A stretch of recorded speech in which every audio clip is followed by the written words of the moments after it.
I think she's understanding our spacing and timing a little bit better, that sometimes the further you are away from the ball means you're going to have a better chance of getting the ball. She's doing a better job of cutting without the basketball, and she's doing a really good job of playing at pace. She doesn't get sped up. So she changes gears really well, and I think that's why she's been able to score off the bounce more this year than maybe years past or than she was earlier in the year.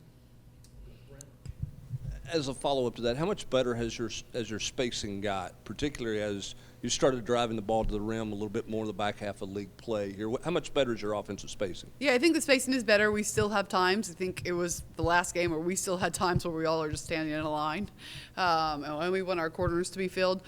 But they are recognizing it quicker, and they are understanding, hey, this is why you have to be in this spot.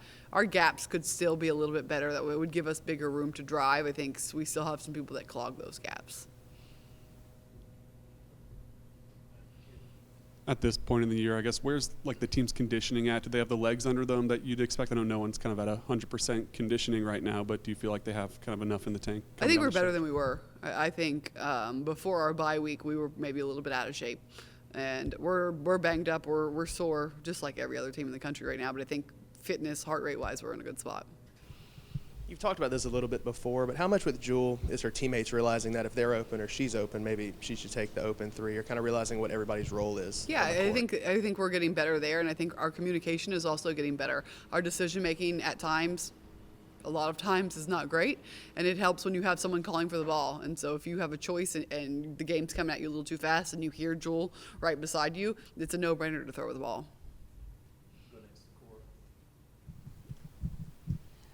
Alabama has several high percentage shooters that they can spread the floor with. Just how big of a challenge will that be, and how much will that test your guys' half court defense? Yeah, I think this is a huge defensive test for us, and we have been playing defensive minded teams the last couple games, and so now we have to be the defensive minded team. We have to really guard the 3-point line. They're a team that has 6 players that can give you 20, and everyone, we have played team defense, but you got to step up and do your job.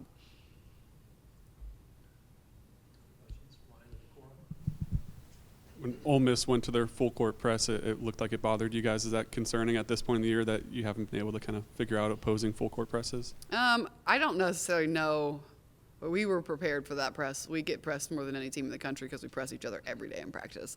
I think it was a combination of we saw a 17-point lead and didn't really value the basketball at the end of that game.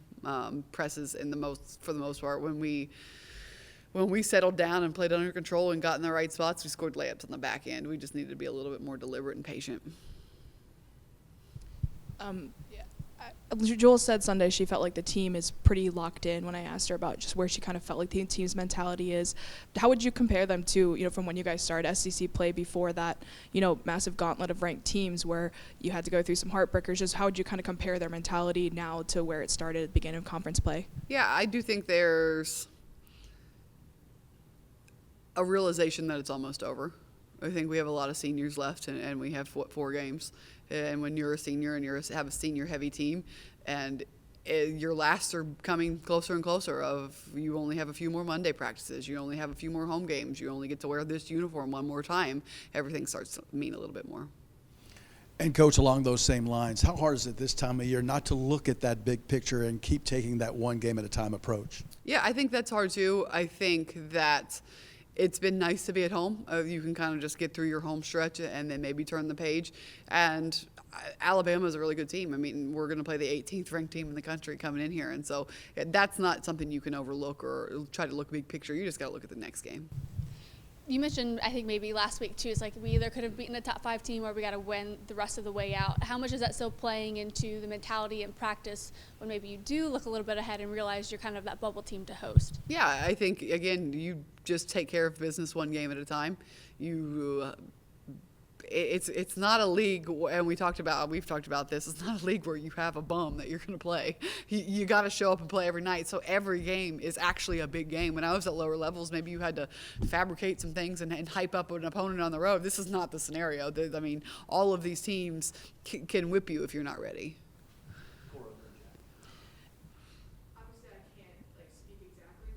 Mindset, but they are coming in here with something they need to prove in terms of they haven't really beat anybody in SEC play yet. Like, they lost their ranked opponents in SEC play so far. and they have, you know, a tough slate to finish out the season. Just, is that something that you address with the team, you know, when you're about to face someone who might be coming in with a little extra juice, or, you know, might be hunting their first ranked win in conference play? No, I think our narrative is just going to be exactly what it is. I think Alabama is playing as good as anyone in the SEC right now. I mean, they had a huge win last night. They had a great win at Mississippi State. I mean, they are playing, they've had a bye week, they've gotten better. I think that they're at their peak right now, and we're going to get to play them at their peak, and I think that that's, all of those things are facts, and that's how we're going to talk about it. How challenging is matching Alabama on the boards when, sort of similar to Tennessee, they have so many different players who can impact the game in terms of rebounds? Yeah, they're very deep, and we just have to have a mindset that we want to be more physical, and I think, again, that's going to be really hard because this game means something to them. They're equally as talented. They're equally as strong. They're a very big team. We got to see them for maybe just during warm-ups when we were in Florida. They were in the same tournament, and they're a very, very big team. They're bigger than us in almost every position, so that's going to be a battle for us. Kanai is someone that I feel you use a lot when it comes to the press. How important will her ability to either, you know, get a pickpocket or swipe the ball away in this type of matchup? Yeah, she's important for us everywhere on the floor, and the more confident she gets down the stretch, the better our team will be. Has been struggling a little bit from distance during conference play. How do you get her jumper from distance back on track? Yeah, I think it's shot selection. I think she's taking contested threes, and she shoots pretty well when they're coming inside out and she's open, so just being a little more patient. Kanaya, you talked about how better she was after Christmas break. Her minutes are gone up the last 4 or 5 games, I think 5 or 6 minutes a game. What is she giving you that's warranted more rotation for her? How does she change your team on both ends of the floor? Yeah, she is one of our best, if not our best defender on ball. She will make things happen in the press. She can go get rebounds anytime she wants. I think that's something she needs to be reminded of during games, that she could just do. Just go get offensive rebounds, go get defensive rebounds. She'll take charges. She'll dive on loose balls. She's doing a really good job of realizing she's one of the fastest players on the floor every night. So if you want to go get a layup, turn the Jets on, kid, go get a layup. And I trust her. I trust her to be out there. I trust her playing hard. She talks. She's on her. She doesn't act like a freshman. She has some moments where she has some freshman eyes, but in practice, she's on her teammates. She's leading. She's on our leadership committee because she is vocal. She is the future of this program. Have you seen a change in maybe the way teams are playing her now, or is that more just kind of her taking those tough shots? Yeah, I do think she's getting doubled a little bit more, and so we just need to continue to work on decision making. She's, again, somebody that I'm always going to trust to have the ball in her hands. She's a huge part of our team, and when she is going, we're at our best. Thank you, guys.